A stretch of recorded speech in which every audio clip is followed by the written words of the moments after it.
Hare Ram, Hare Krishna. Ram. I'll go ahead and get started.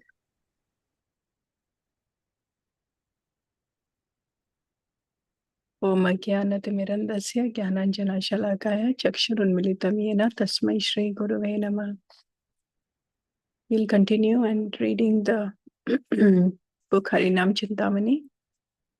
So chapter 11, considering the name as equal to material piety. Jai Jai Gaurachandra Nama Avatara, Jai Jai Hari Nama Sarvatattva Sara. Haridas said, O Lord, please note that the holy name is not to be equated with the pious activities mentioned in the Vedas. One should know the identity of the name. Krishna is the spiritual son, perfect, conscious, and inconceivably wonderful. Thus, all the Lord's diverse forms can be similarly fully spiritual, including his name, Dhamma, and Leela. Unlike material objects,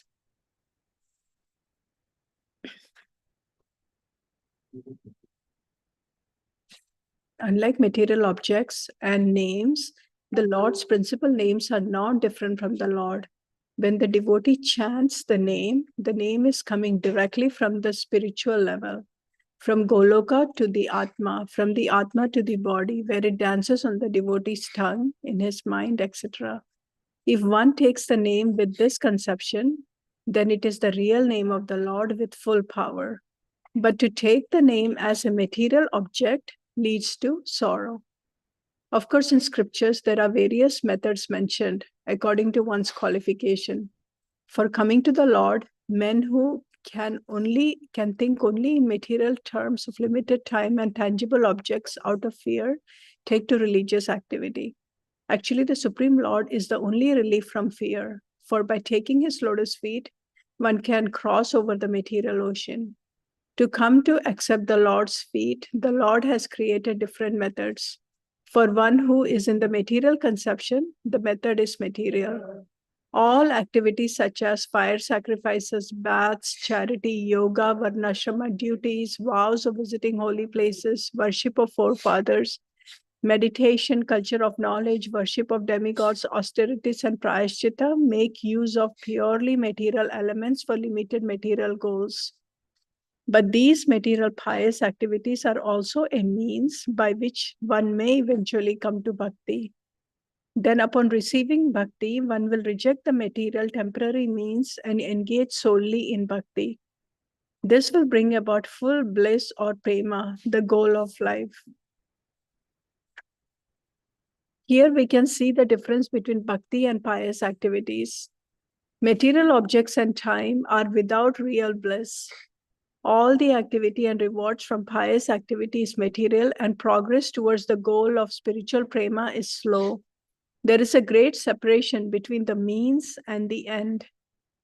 Therefore, being merciful, the Lord has given the holy name by which the intelligent jivas can attain perfection. Because the holy name is also a means or method, it is considered by some to be a part of pious activity method with no other potency.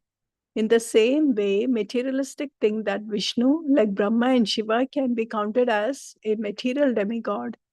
Though the name is transcendental, without material tinge, the jiva covered by materialism gives the name material position as a material pious activity. This is offensive to the name and an obstacle to bhakti. In truth, the name is the end, the goal, full of spiritual bliss, the perfection, and simultaneously the name has appeared in the material world as a means for jiva to come to that end. Thus, the name is both the means of purification and the end, prema. According to one's qualification, the name may be acting as means or end. In the world, we can find two means, the secondary or indirect means of purification, such as pious activities, and the principal means, which is the holy name. One should not confuse the two and equate them. By singing the name, transcendental bliss will come and make the heart dance. That actually is the essential character of the name. It is full of nectarian pastimes. The happiness achieved by jnana and yoga may seem great in comparison to the shadow of happiness received from the material world. But in comparison to the bliss of the holy name, the happiness is scant. At the stage of sadhana, the purificatory stage, the name is the means, but in the pure stage, the name is the end and the highest bliss. Thus, it cannot be compared to material pious activities. Even at the sadhana stage, the name remains pure. The anarthas of the sadhaka only make it look impure. But by association with Vaishnavas, material mentality and anarthas will go away, and the pure name will show through. With pious activities, one must reject them in the end, but one never rejects the name.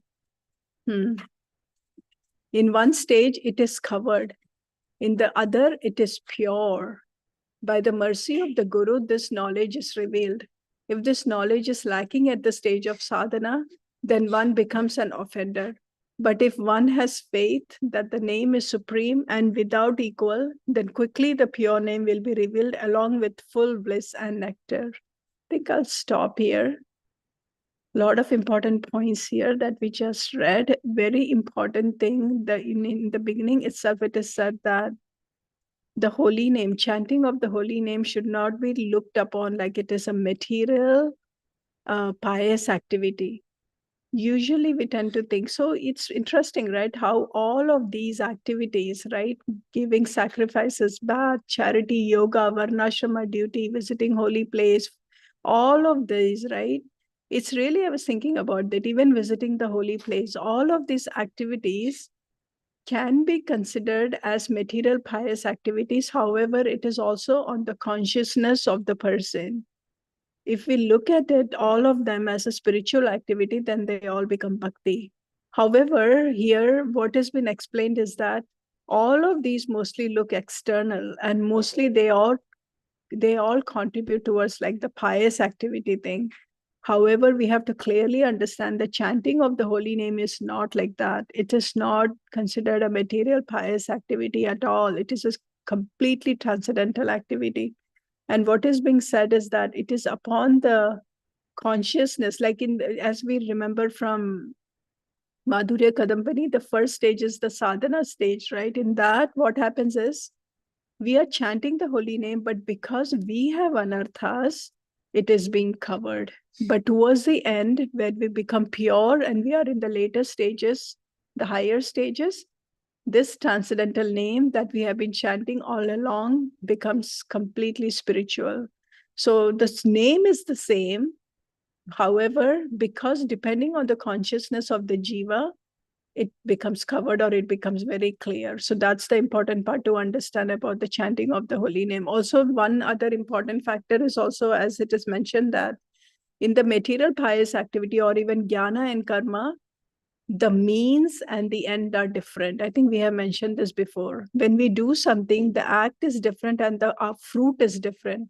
But in the chanting of the holy name, the means and the end are the same. Example, like we are chanting the holy name, and the end, when we get to the prema stage also, that holy name is going to be with us and we are serving the Lord with the holy name. So there is no difference. So that's really very important factors that's been mentioned in here, that we just have to realize the significance of the holy name and not take it so lightly. And the more we become serious in the chanting of the holy name, the more we will be able to advance quickly in our bhakti process. With that, we can continue on to chanting. Thank you so much for giving me this opportunity. Hare Krishna.